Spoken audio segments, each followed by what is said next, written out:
उपचुनाव जल्दी ही होना है, लेकिन समाजवादी पार्टी और कांग्रेस के बीच अभी तक फाइनल बातचीत पूरी नहीं हो पाई है। बात करने के लिए यूपी सरकार में परिवहन मंत्री दयाशंकर सिंह जी हैं। दयाशंकर जी, यूपी कांग्रेस ने 5 सीट का प्रपोजल दिल्ली आला कमान को कांग्रेस को भेज दिया है। सपा यहाँ पर जो जानकारी मिल रही है 2 सीटें देना चाहती है।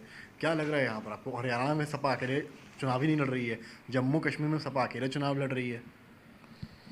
देखिए, ऐसे तो उनके पार्टी के ये अंदरूनी मामला है कि किससे गठबंधन करते हैं, लेकिन जहाँ तक सपा और कांग्रेस का गठबंधन है, ये बेमेल गठबंधन है।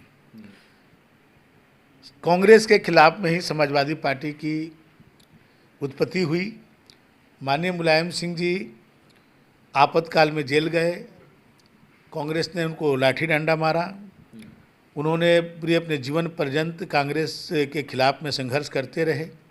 उन्होंने समाजवादी पार्टी बनाई। आज वे उनके पुत्र उसी पार्टी के गोद में खेल रहे हैं। तो एक तरह से ये सैद्धांतिक गठबंधन नहीं है, ये तो स्वार्थ का गठबंधन है, जिसके लिए जीवन पर्यंत मुलायम सिंह जी कभी नहीं स्वीकार किए।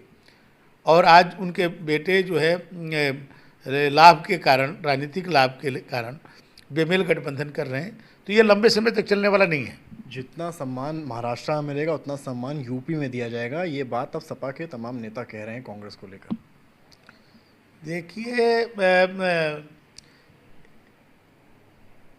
चाहे ये लोग कुछ भी करें, कोई गठबंधन करें, इस बार भारतीय जनता पार्टी जीतेगी, सभी 10 सीटों पर जीतेगी। इन लोगों के झूठ का पुलिंदा जनता जान चुकी है। जो जनता को गुमराह करने का काम इन लोगों ने किया है, अब जनता इस बात को समझ चुकी है। इसलिए उपचुनाव में 10 को 10 सीटें Bhajpa. One nation one election की चर्चा हो रही है। माना जा रहा है सूत्रों के मुताबिक मोदी सरकार के टेन्योर में ये आने वाला है कुछ दिन बाद। लेकिन जो विपक्ष है वो कह रहा है कि अगर ये करना था तो 24 में क्यों नहीं कर दिया? डर था हार का, बाई इलेक्शंस के डेट्स क्यों नहीं ला रहे हैं? देखिए, ये तो मैंने उनका आरोप लगाने का है। इस पर एक कमेटी बनी हुई है, पार्लियामेंट में कमेटी बनाई गई है। इसका जो सुझाव आएंगे, उस सुझाव के बाद इसको होगा। कुछ स्टेटों में पहले चुनाव होता है, कुछ स्टेटों में बाद में होता है। तो ये सब चीज़ों पर, पहलू पर विचार करके होगा। और ये वन नेशन वन इलेक्शन करना है तो बहुत ही हित में है, देश के हित में है।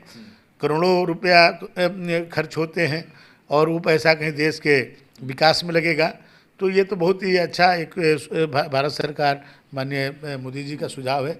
ये यदि लागू होता है, पहले ऐसे ही होता था कि एक साथ लोकसभा विधानसभा सबके चुनाव होते थे, लेकिन मध्यावधि चुनाव कई जगहों पर होने के कारण इस तरह की परिस्थिति बन गई। तो ये देश के लिए बड़ा काम होगा यदि वन नेशन वन इलेक्शन हो। अरविंद केजरीवाल इस्तीफा देने की बात कर रहे हैं, कह रहे हैं जनता हमको जिताएगी तो उसको हम जीत समझेंगे अपनी। देखिए, केजरीवाल साहब नाटक करते हैं और लोगों को इस तरह से गुमराह करके राजनीति करते हैं। यदि उनको इस्तीफा देना था तो इतने दिन जेल में रहे तो वहीं से इस्तीफा दे दिए होते। तो जब कोर्ट उनसे कह रहा है कि भाई आप मुख्यमंत्री के पावर को एक्सरसाइज नहीं कर सकते, तो अब उनको वो इस्तीफा देने की बात महसूस हो रही है। जेल में इतने दिन रहे तो नैतिकता तो ही कहती थी कि उनको इस्तीफा दे देना चाहिए था।